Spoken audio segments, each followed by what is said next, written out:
Assalamu alaikum and hello everyone. I'm really happy to see you all here today.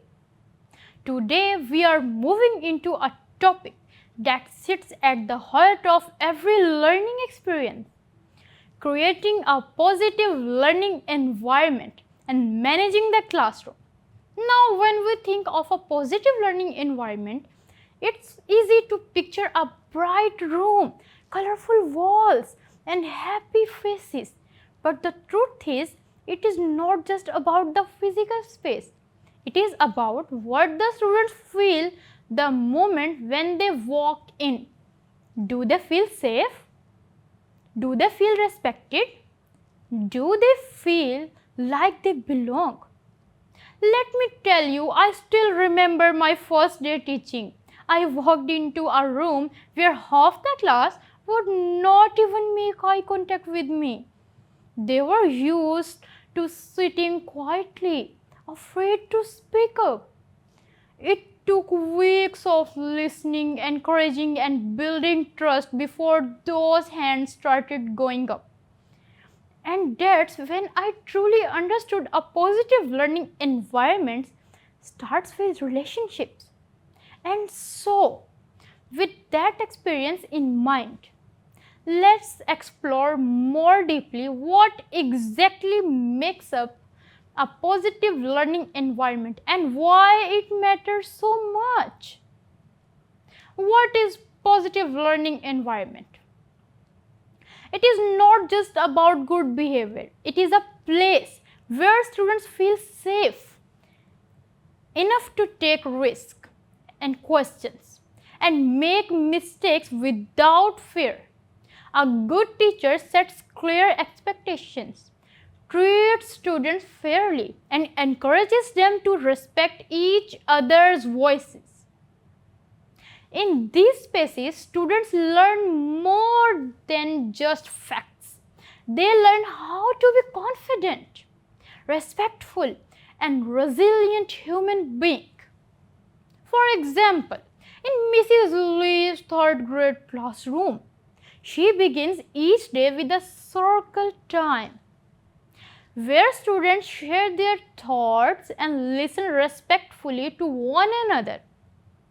When a student struggles with our reading assignments, Mrs. Lee encourages the class to offer support instead of judgment, creating a safe space for learning.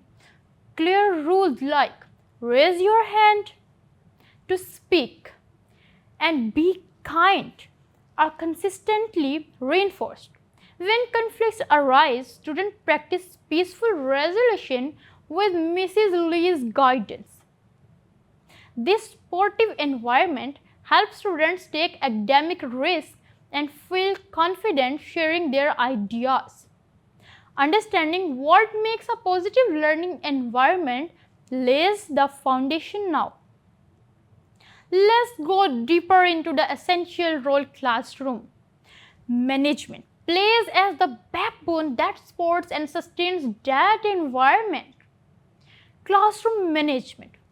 Classroom management is not just about keeping the class quiet. It is about creating a structure where learning flows naturally. Think of it like traffic signals. Without them, the roads are chaos. But with clear signals, everyone moves smoothly. Some teachers take a very interventionist approach. They set strict rules and give clear consequences for breaking them. Others prefer a non-interventionist style, giving students more freedom and responsibility. And then there is the interactionist approach, a balance where the teacher guides and supports while allowing students to be part of decision making personally. I have found the interactionist approach work wonders. It's like building a team. The students know you are in charge, but they also feel ownership of the class. For example, In my classroom, I involve students in setting class rules and choose consequences together. This encourages respect and cooperation, and students are more motivated to follow the rules because they helped create them. While solid classroom management creates the structure for learning, it is the relationships we build with our students that truly bring the environment to life. Building relationships. A student once told me, Miss, you are the only teacher who asks how I am doing before telling me what to do. That struck me. Small gestures, remembering their names, noticing when they are quiet, praising effort, these are the bricks that build trust. For example, I had a shy student who rarely spoke up.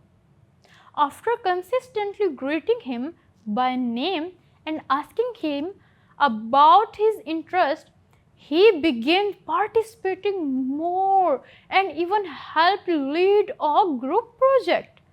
This showed me how genuine connection encourages confidence. But here is the tricky part. We have to be mindful of differential interaction. How we treat each student. If one child always gets praise while another is constantly corrected, it shapes how they see themselves and how we have to avoid the teacher's pet trap even if a student is easier to work with. Every child deserves equal attention and encouragement. Building strong relationships sets the stage, but equally important are the expectations we hold because we believe about our students shape what they believe about themselves. Teacher expectations, high expectations, when realistic, can transform a student's self-belief. I have seen students rise simply because someone finally told them, I know you can do this. But if expectations are too low or too high, we risk either holding them back or setting them up for failure. Let me illustrate this with a real classroom example. In my 5th grade classroom, I taught a student named Lily who had dyslexia.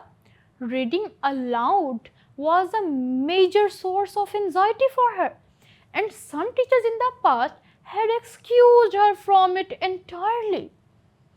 While meaning, this unintentionally lowered expectations and reinforced her belief that she could not read like others.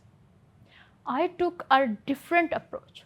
I told Lily, I know reading is tough, but I also know you are capable.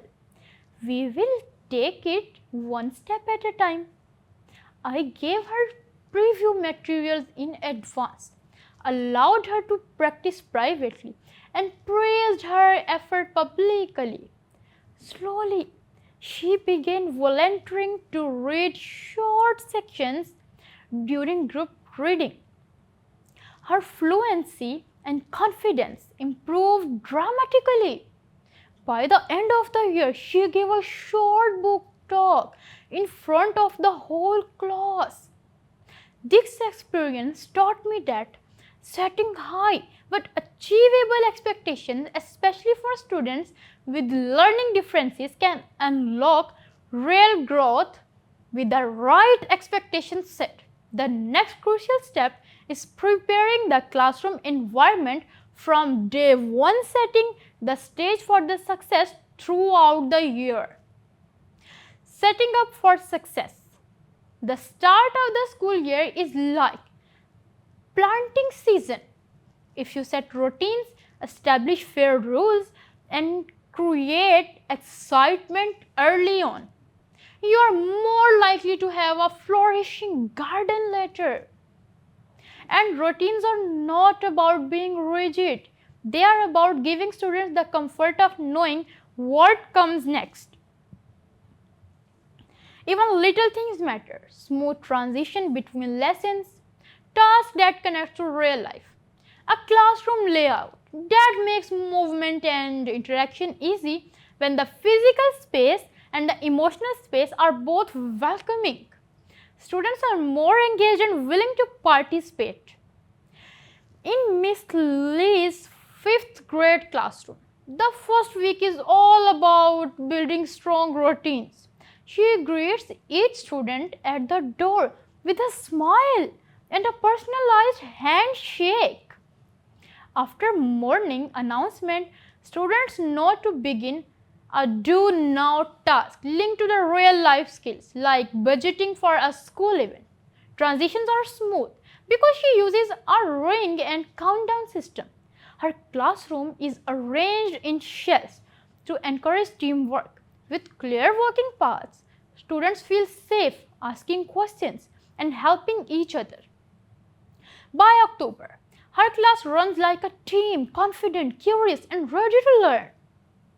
Thank you for joining this lecture on creating and sustaining a positive learning environment. We have explored how such an environment goes beyond simple behavior management, focusing instead on safety, respect, and risk taking.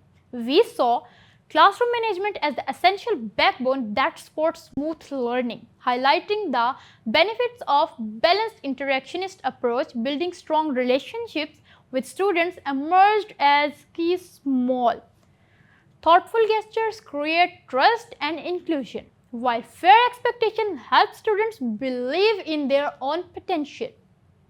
I appreciate your attention and participation in this session. Assalamu alaikum, and I look forward to seeing you in the next session.